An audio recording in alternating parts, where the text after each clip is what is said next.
ആഗോള അയ്യപ്പ സംഗമത്തിനായി നിരവധി ആളുകളാണ് ശബരിമലയിലേക്ക് എത്തിക്കൊണ്ടിരിക്കുന്നത്. അപ്പോൾ ഈ ആളുകൾ എത്തുമ്പോൾ തന്നെ ഈ ശബരിമലയിലെ തിരക്ക് നിയന്ത്രണത്തിന് പദ്ധതിയുമായിട്ട് പോലീസും രംഗത്ത് വരുന്നുണ്ട്. പദ്ധതി ആഗോള അയ്യപ്പ സംഗമത്തിൽ അവതരിപ്പിക്കുമെന്നാണ് ADGP S. ശ്രീജിത്ത് പറഞ്ഞത്.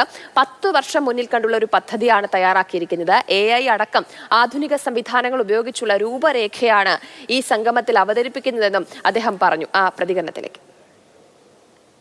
ഇപ്പം നമ്മൾ കൂടുതൽ എല്ലാ കാര്യങ്ങളും നമ്മൾ മാനുവലായിട്ടാണ് ചെയ്യുന്നത്. ഇപ്പം നമ്മൾ ഈ വെർച്വൽ ക്യൂ മാത്രമാണ് ഇപ്പോൾ ആക്ച്വലി ടെക്നോളജിയുടെ ഇൻ്റർവെൻഷൻ വന്നിട്ടുള്ളൂ. ഇപ്പോൾ പിന്നെ നമ്മൾ കുറച്ച് എന്താ പറയുക ഡ്രോൺ ഫെസിലിറ്റിയൊക്കെ നമ്മൾ തുടങ്ങിയിട്ടുണ്ട്.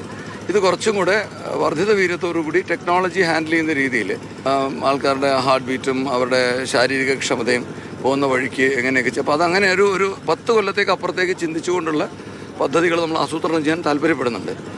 അപ്പോൾ അതനുസരിച്ചുള്ള അതാണ് ക്രൗഡ് മാനേജ്മെൻറ്റ് ഉദ്ദേശിക്കുന്നത്. പോലീസിന്റെ പ്ലാൻ നാളെ സാർ അവതരിപ്പിക്കുമോ? മിക്കവാറും അത് പിന്നെ ഒരു പ്രോസ്പെക്റ്റീവ് പ്ലാനാണ്, അല്ലാതെ ഇപ്പം നാളെ അല്ലെങ്കിൽ മറ്റന്നാൾ നടത്തേണ്ട ഒരു കാര്യം മാത്രമല്ല. സാധാരണഗതിയിൽ ഓരോ സീസണിലും ആലോചിച്ചിട്ടാണല്ലോ കാര്യങ്ങൾ ചെയ്യുന്നത്. ഇപ്പോൾ ഇതിൽ ദീർഘവീക്ഷണത്തോടൊരു പ്ലാൻ ദേവസ്വം ബോർഡിന് മുന്നിൽ നമ്മളൊരു സീസൺ ഉദ്ദേശിച്ചിട്ടുള്ളൊരു സംഗതിയല്ല. ഇപ്പം ഈ സംഗമത്തിൽ നമ്മൾ ഉദ്ദേശിച്ചിരിക്കുന്നത് പറഞ്ഞാൽ ഇപ്പം മാസ്റ്റർ പ്ലാനാണ് ഇവിടെ കാര്യമായിട്ട് നാളെ ഡിസ്കസ് ചെയ്യാൻ പോകുന്ന ഒരു സംഗതി. അതുപോലെ നമ്മൾ റോപ്പ് വേയുടെ കാര്യം, അങ്ങനെ കുറേ കാര്യങ്ങൾ ഇവിടെ ഡിസ്കഷൻ നടക്കുന്നുണ്ട്. അപ്പോൾ ഇതിനെല്ലാം ഉപോത്ബലകമായും ഇതിനെല്ലാം ആശ്രയിച്ചുകൊണ്ടും പോലീസിന് എന്ത് ചെയ്യാൻ പറ്റും ജനങ്ങൾക്ക് വേണ്ടിയിട്ട് ഒരു 10 years from now അതുവരെയുള്ള കാര്യങ്ങൾ പ്ലാൻ ചെയ്യാനായിട്ടുള്ള ഒരു വേദിയായിട്ടാണ് ഞങ്ങൾ അതിനെ കാണുന്നത്.